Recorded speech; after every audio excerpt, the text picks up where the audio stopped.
Ya, timnas U19 nggak lolos ke final ya. Itu no problem, is okay aja lah. Yang jelas kita acungi jempol kepada seluruh pemain. Egy Maulana CS ya, perjuangannya sangat luar biasa gitu.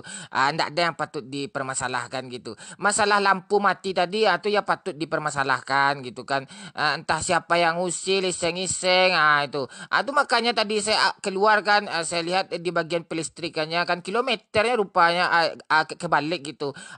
Iya, masalahnya harga listrik kan sekarang tarifnya naik, jadi kurang kuat lah gitu. Sekarang nggak masalah. Ya, timnas U19 nggak lolos ke final ya. Itu no problem, is okay aja lah. Yang jelas kita acungi jempol kepada seluruh pemain.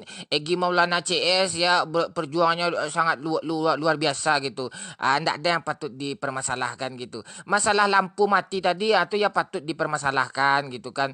Entah siapa yang usil, iseng-iseng, itu makanya tadi saya keluar kan, saya lihat di bagian pelistrikannya kan kilometernya rupanya kebalik gitu.